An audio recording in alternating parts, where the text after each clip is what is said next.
High is 44. He had that against the Pelicans about 6 weeks ago.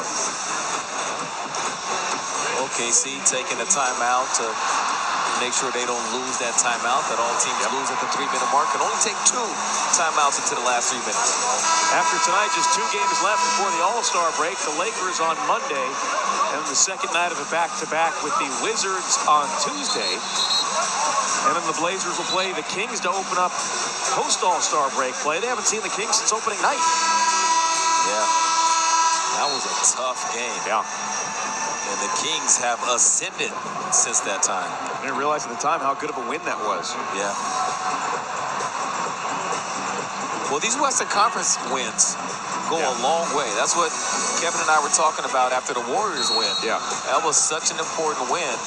Ideally, you love to win the game against Milwaukee, too, but that's not the one that hurts you right now in the standings the same way a Western Conference loss would.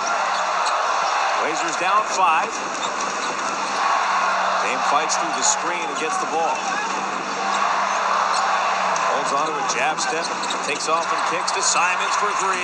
No good. Long rebound. Nope, Dame can't get to it before it hits the baseline. The Blazers tried to look like overload the right side. They ran Nasir Little through on the baseline. It was well defended from Oklahoma City.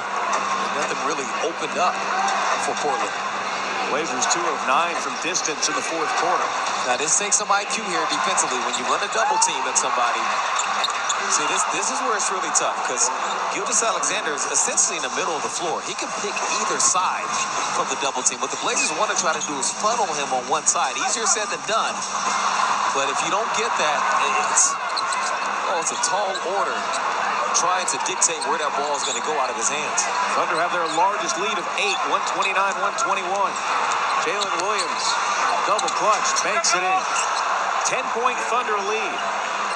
It matches the Blazers' earlier lead for the biggest of the game, 2:14 to play. Simons crosses over, loses it, gets it back, nearly had it stripped away, throws it into traffic, and there's another turnover. The bounce pass to Williams, and he dunks it in and gets a foul. Thunder lead by 12 with just over 2 minutes to go. They're going to take a look at this. Williams hit the floor hard, and are they going to look to see if this is a flagrant foul? And we'll see. I mean, they look at airborne shooters to try to protect them. Players under review to see if it meets the criteria for a flagrant foul. I mean, the look here is going to be the wind-up, the impact, the follow-through. Nothing else there to me.